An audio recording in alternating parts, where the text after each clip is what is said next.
Boa noite. Todos bem? Que ótimo. Então, vamos fazer com que a noite continue boa, continue sendo agradável e continue nos trazendo frutos.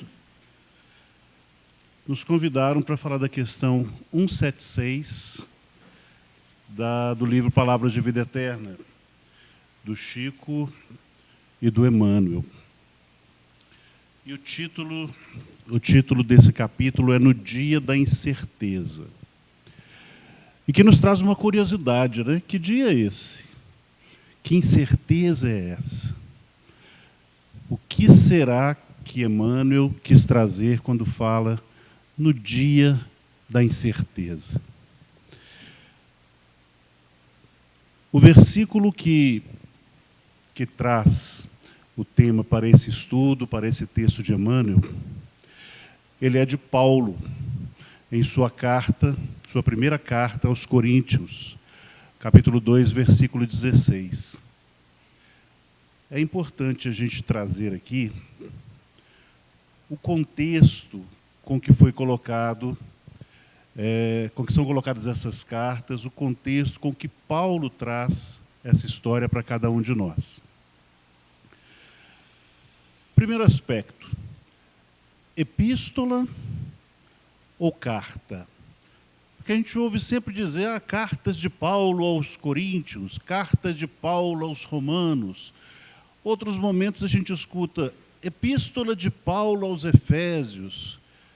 Afinal de contas, é carta ou é epístola? E aqui a gente define o que é uma epístola. Seria um texto romanceado, uma literatura mais propriamente dita, diferentemente da carta, que é uma informação, não é? De uma outra forma, de um outro modo de ver, as epístolas, elas são para todos em geral, todos aqueles que lerem. Quando você coloca epístola aos Romanos, você entende que é um texto levado a todos os romanos. Quando você fala em carta, ela já retrata uma coisa mais pessoal, a determinada pessoa ou um determinado grupo de pessoas. É assim, a epístola, como exemplo, nós temos a epístola de Pedro, de Tiago. Mas a gente fala muito de carta de Paulo, porque Paulo, ele direcionava os seus textos para um determinado grupo, para uma determinada pessoa. E, na maioria das vezes, quando ele era indagado, questionado, chamado a informar sobre determinado assunto ou determinada situação. Mas ele fazia isso com tamanha beleza, com tamanha formosura, como diria Chico Xavier, né?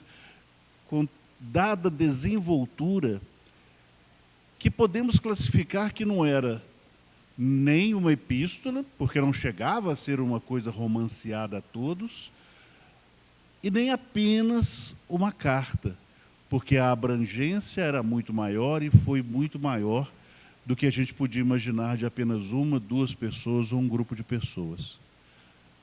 Paulo conseguiu atingir o coração, porque ele não falava simplesmente de Jesus, mas ele falava do amor de Jesus. Ele falava da imensidão do sentimento maravilhoso com que Jesus trouxe para a terra a informação de Deus. Então era algo ainda mais interessante do que apenas uma carta, um pequeno texto, ou mesmo um romance, como é o caso da epístola. Ele abrangia muito mais porque abarcava sentimentos, abarcava emoções. Mas sentimentos e emoções de quem? De Jesus, em sua revelação divina, em sua revelação de Deus. Mas ainda tinha um outro detalhe interessante. Quem aqui leu Paulo e Estevão? Dois, três, quatro. Tá bom, tá ótimo. Fica o convite. É uma excelente literatura, um um dos grandes romances que Emmanuel nos trouxe. Do Pentateuco, né?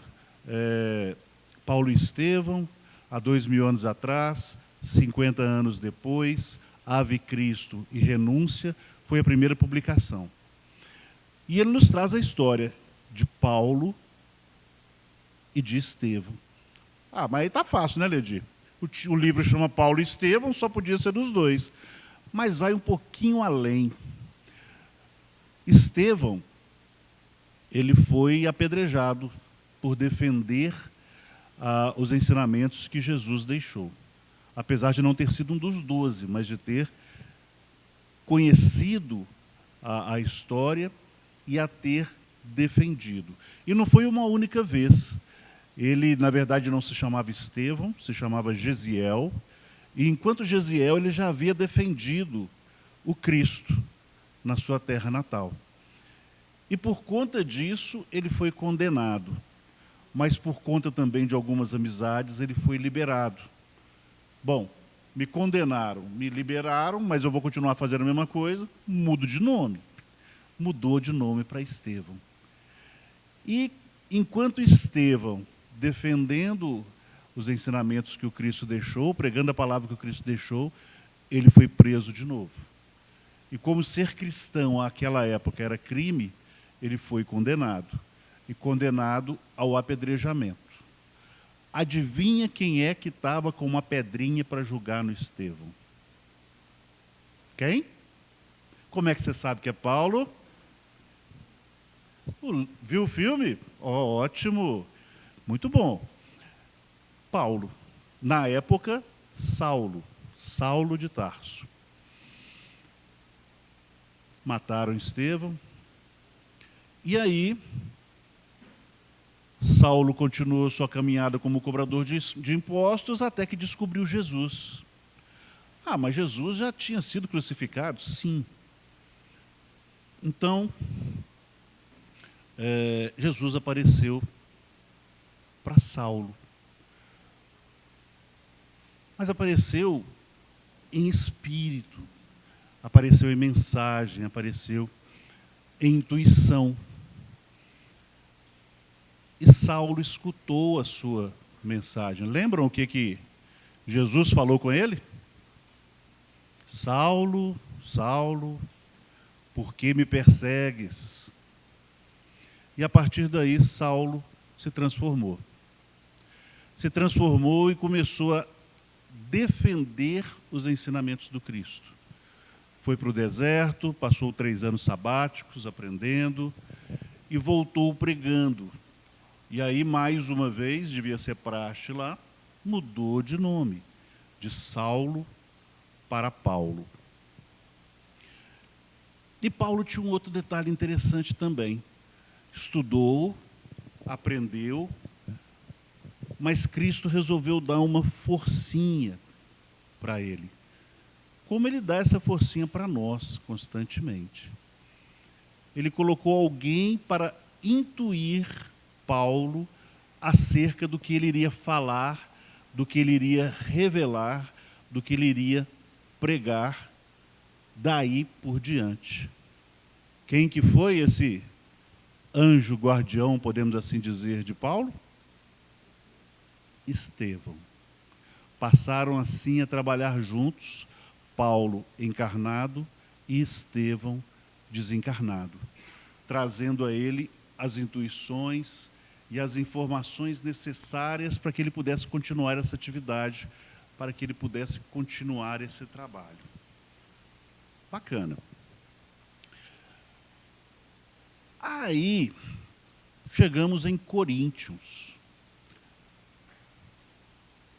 Quem eram os coríntios?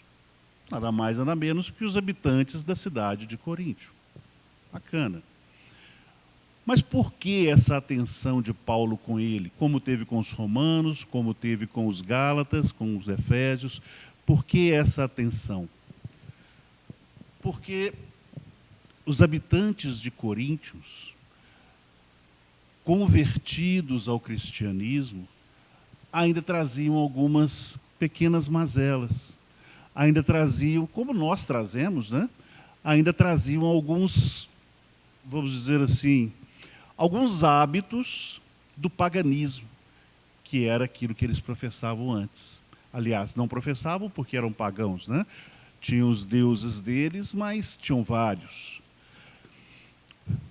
E entre esses hábitos estava a questão da imoralidade sexual, a questão de ritos, às vezes até copiando os próprios romanos, cobrindo a cabeça, a questão da comunicação com os mortos, não no sentido que o Espiritismo nos traz hoje, mas no sentido mercantilista.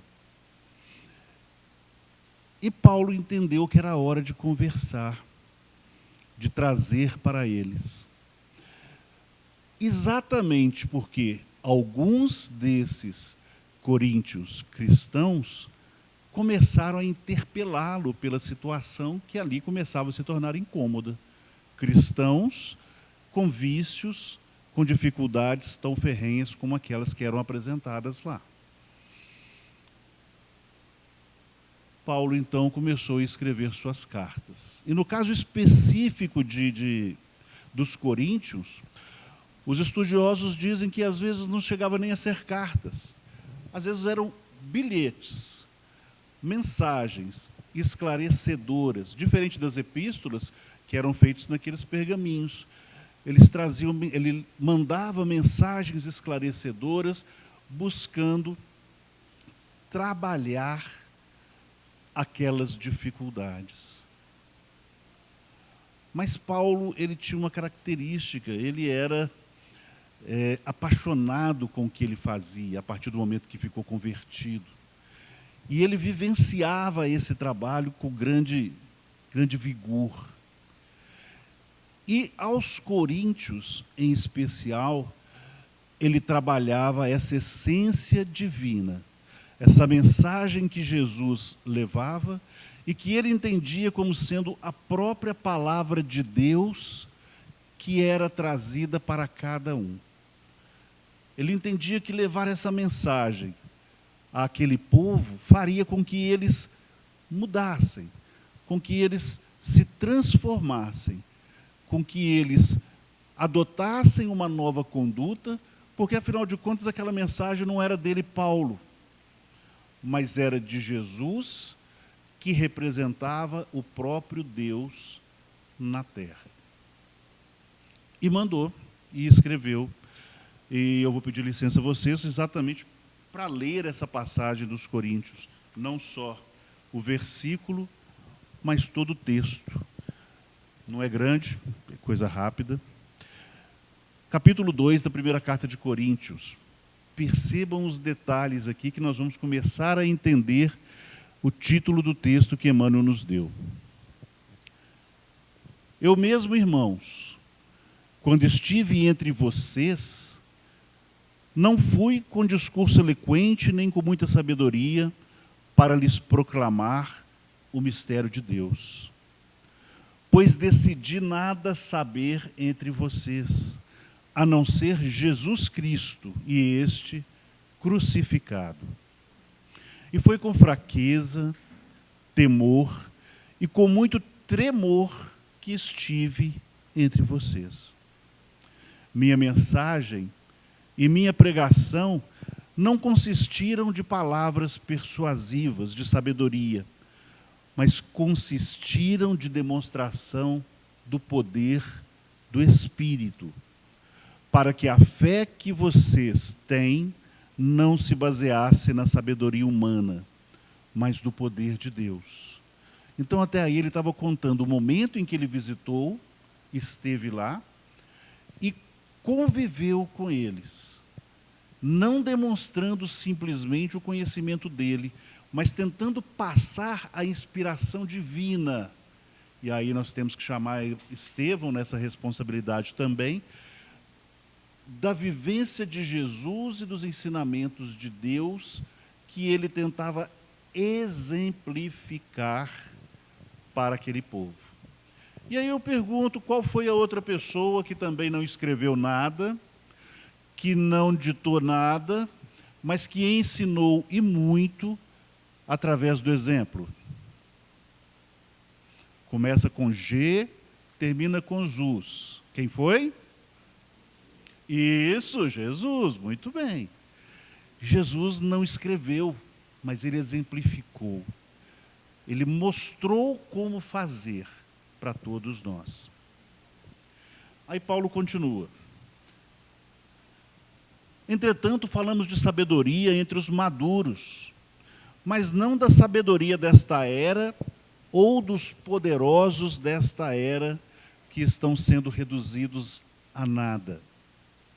Pelo contrário, falamos da sabedoria de Deus, do mistério que estava oculto, o qual Deus pré-ordenou antes do princípio das eras para a nossa glória. Percebam como a inspiração de Paulo tem que ser algo além, porque ele falava de algo que ele não vivenciou. Ele falava de uma inspiração divina, ele falava que essa inspiração divina era de todo o tempo, não era uma inspiração daquele momento, e nem tampouco um ensinamento que os judeus à época pregavam, mas uma inspiração de todo o tempo. E que chegou no momento em que eles amadureciam para receber aquela mensagem. O que a doutrina espírita nos ensina? Primeira revelação, Moisés. Segunda revelação, Jesus. Ele falava exatamente dessa segunda revelação, desse Messias que apareceu para eles, que foi Jesus. Nenhum dos poderosos desta era o entendeu, pois se o tivessem entendido, não teriam crucificado o Senhor da glória. E aí ele não restringe ninguém. Nenhum dos poderosos, ele abre o leque para os romanos, mas também abre o leque para os judeus, detentores do poder à época. Todavia, como está escrito, olho nenhum viu, ouvido nenhum ouviu, mente nenhuma imaginou o que Deus preparou para aqueles que o amam. Que Deus preparou para aqueles que têm Ele, Deus, dentro de si. E aí a gente tem que buscar de novo Jesus. Aonde está o reino de Deus? Pergunto eu para vocês. Aonde? Na consciência. E eu diria mais que isso, porque o que é a consciência, mais do que o nosso raciocínio, mais do que a nossa inteligência, mais do que a nossa essência, ou seja, nós, espíritos. Então Deus está onde? Em nós, dentro de nós. O reino de Deus está dentro de cada um. Na descoberta que cada um faz das belezas que Deus nos traz. Da descoberta que cada um faz do seu potencial de crescimento, do seu potencial de renovação. Aos mais vividos, como é que vocês eram há 30 anos atrás? Mais tímidos, menos esclarecidos, às vezes para fazer uma determinada coisa tinha que perguntar a alguém. Os mesmos os mais jovens, quando crianças completamente dependentes, pai tinha que liberar, mãe tinha que autorizar.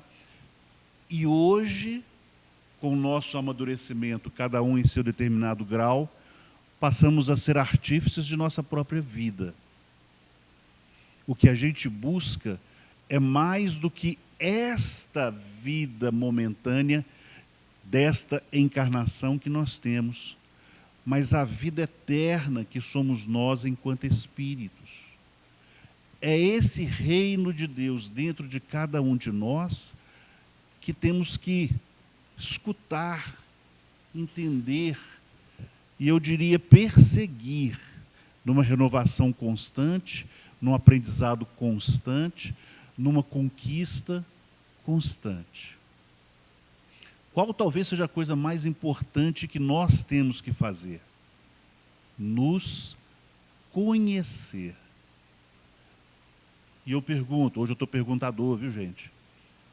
Vocês se conhecem? Se eu perguntar a vocês qual o seu nome, com certeza vocês vão saber. Mas se eu perguntar a vocês o que vocês fizeram há 10 anos atrás, nessa mesma data, vocês vão lembrar? Se eu perguntar qual foi a nota mais baixa que vocês tiraram na escola, vocês vão lembrar? E se eu perguntar qual foi a mais alta?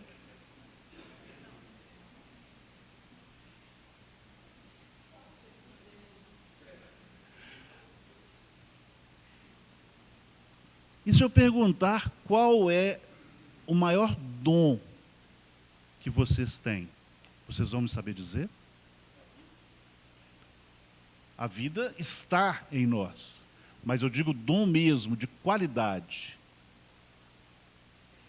Qual a nossa maior qualidade?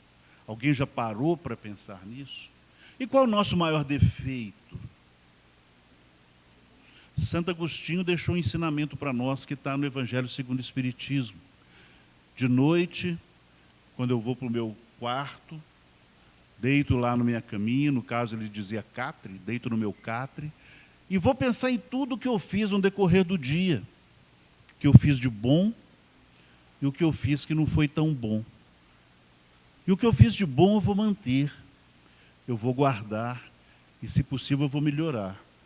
Mas o que eu fiz de ruim, eu vou tentar melhorar com todo o meu afinco, com toda a minha vontade, e não repeti-lo. Isso sou eu não, foi Santo Agostinho, que foi também mortal como nós. Vestiu a veste da carne e conviveu conosco. Nasceu em berço rico e abriu mão disso para vivenciar o Evangelho do Cristo. À noite no meu quarto, penso no que eu fiz durante o dia. Melhoro aquilo em que eu não fui bom e mantenho aquilo em que eu fui bom. Mas continuando. Pois quem dentre os homens conhece as coisas do homem, a não ser o espírito do homem que nele está? Quem dentre nós conhece melhor a nós mesmos? Só nós. Da mesma forma, ninguém conhece as coisas de Deus, a não ser o Espírito de Deus, a não ser quem guarda Deus dentro de si. E como é que guardamos Deus dentro de nós? Vivenciando o seu mandamento. E Jesus nos ensinou que os 10 mandamentos que Moisés trouxe se resumiam em 2, não é isso? Qual que é o primeiro? A banda de cá está boazinha, parabéns. E qual que é o segundo para a banda de cá? Amar ao próximo como quem? E nós nos amamos? Nós cuidamos do nosso aperfeiçoamento? Nós cuidamos da nossa melhoria? Nós cuidamos de nós?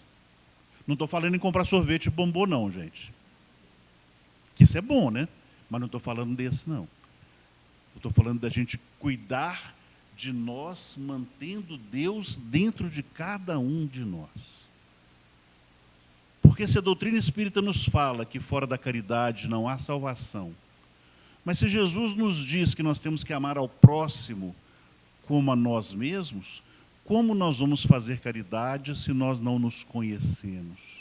Como nós vamos ajudar o próximo se nós não nos conhecemos? E como nós vamos doar algo se nós não temos nada dentro de nós? Nós, porém, não recebemos o Espírito do mundo, mas o Espírito procedente de Deus, para que entendamos as coisas que Deus nos tem dado gratuitamente. Percebe como Paulo exortava a reflexão de cada um daqueles habitantes de Coríntio, para que eles pudessem refletir sobre os erros que estavam cometendo, sobre os ritos desnecessários e sobre o sexo transviado que era cometido. Delas também falamos, não com palavras ensinadas pela sabedoria humana, mas com palavras ensinadas pelo Espírito, com o que vem de dentro, interpretando verdades espirituais para os que são espirituais. E o que é que tem dentro de nós que conserva as leis divinas, que nos informa das leis de Deus, que nos mostra o que é certo e o que é errado? O que tem em nós que faz isso? Nossa consciência. Fruto da nossa vivência atual, fruto da nossa vivência passada, e ainda com uma pontinha de ajuda do nosso amigo espiritual, a nossa consciência, que nos fala o que devemos fazer e o que não devemos fazer. Mas quantos escutam a consciência? Não precisa levantar a mão, não. Quantos param para fazer uma meditação? Quantos param para fazer uma prece diária? Pois é. Quem não tem o Espírito não aceita as coisas que vêm do Espírito de Deus, pois lhes são loucura, e não é capaz de entendê-las, porque elas são discernidas espiritualmente. Mas quem é espiritual discerne todas as coisas, e ele mesmo por ninguém é discernido, pois quem conheceu a mente do Senhor para que possa instruí-lo? E aí ele termina com o versículo com que Emmanuel começa o seu texto. Nós, porém, temos a mente do Cristo.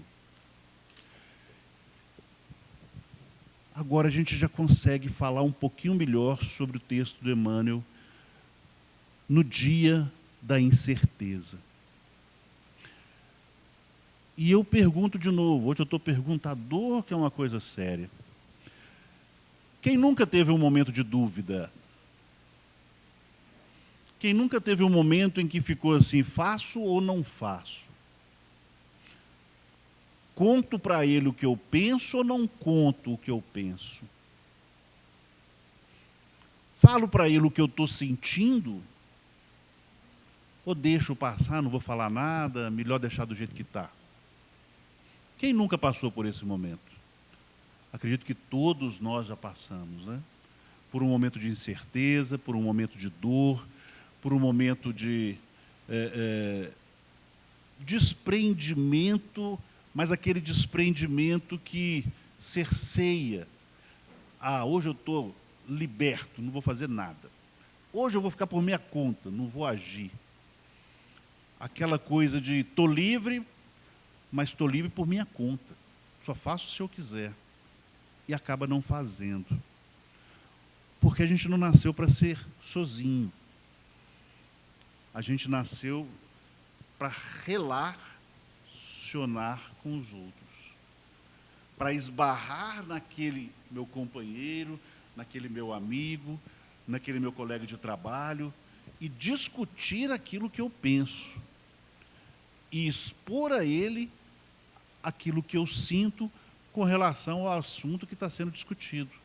Se é no relacionamento conjugal, o que eu penso desse relacionamento conjugal?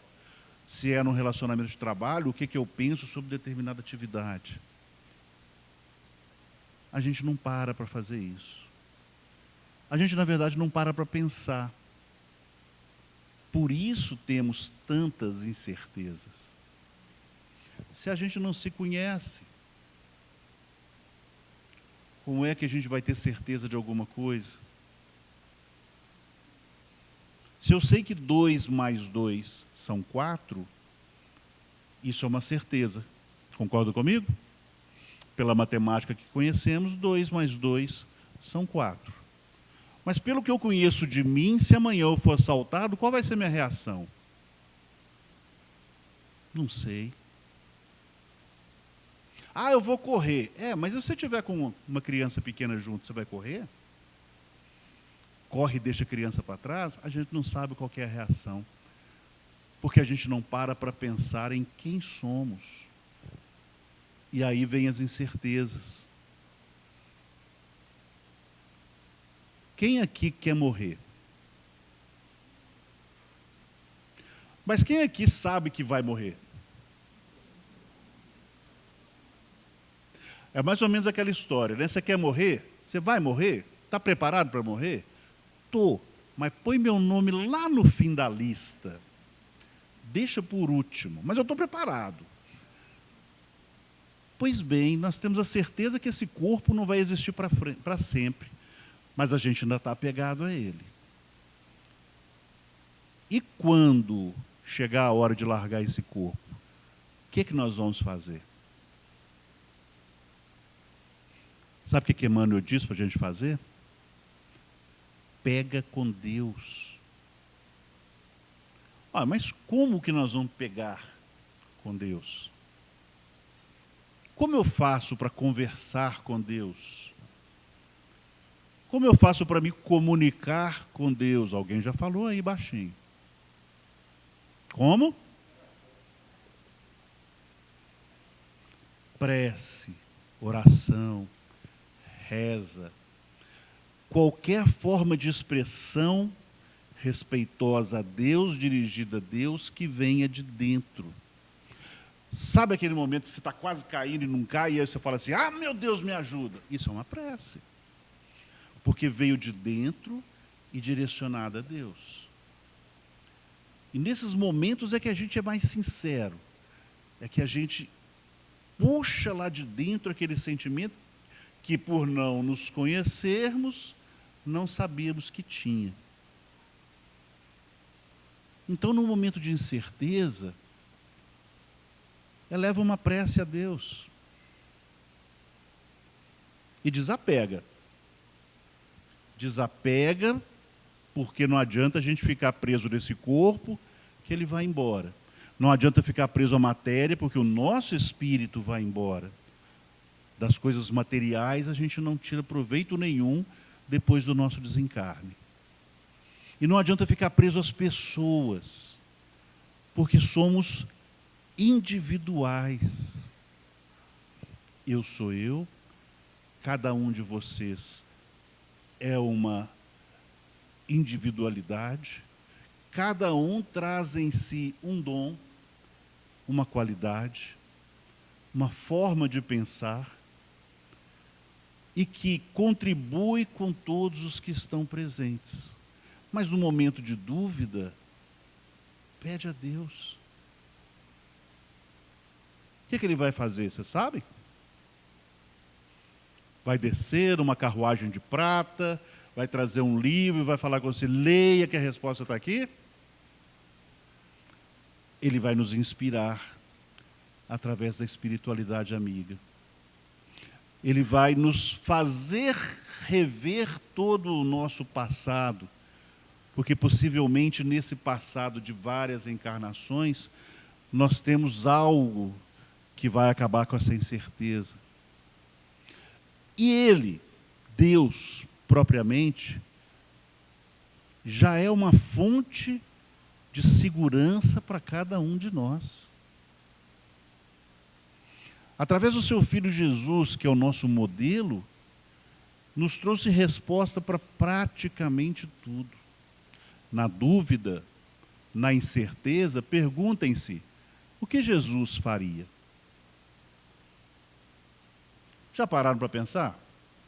Se Jesus tivesse um celular Samsung S23, esse é bom, não é? S23? Um celular Samsung S23, vocês acham que ele ia passar fake news? Se ele tivesse um carro, ele parava na vaga de estacionamento para idoso? Bom, se ele viesse com 2023 anos, até podia ser, né? Mas, se ele viesse com seus 33 anos, com aquela aparência, ele não pararia na vaga de idoso nem de deficiente. Perguntem-se, o que Jesus faria? Que a gente consegue aí resolver as nossas incertezas. E Emmanuel, no finalzinho, traz para a gente, não nos sintamos, porém, sozinhos. Dispomos da mente do Cristo, divino mestre da alma. Roguemos a Jesus caminho e sustento. Roguemos a Deus, através dos ensinamentos do Cristo, que nos oriente, que nos fortaleça. E o que é que nós temos que alimentar em nós para nos sentirmos fortalecidos? Palavrinha pequenininha. Como? A fé. A fé. Eu fiz um estudo ontem no Joana d'Arc sobre apego. E aí eu falei com eles, desapeguem de tudo. Desapegue das pessoas, desapeguem de tudo. Mas se tiver que apegar a alguma coisa, se apegue a Deus através da fé. Porque ali você vai ter a confiança, a segurança, as razões necessárias para seguir em frente. Não acreditar num velhinho de barba, mas acreditar nos ensinamentos que nos foram dados, que são de Deus. Por Moisés, primeira revelação, por Jesus, segunda revelação, e pela doutrina espírita, o Consolador prometido, terceira consolação. E Emmanuel termina: a hora da incerteza é, sobretudo, a hora da prece. Quando a sombra chega, é o momento de fazer luz. Quando a sombra chega, é o momento de fazer-se luz. Iluminar-se e iluminar aos outros tanto quanto for possível. Não é isso o segundo mandamento? Amar ao próximo como a si mesmo. Muito obrigado. Que Jesus abençoe a cada um de vocês e tenha uma noite maravilhosa.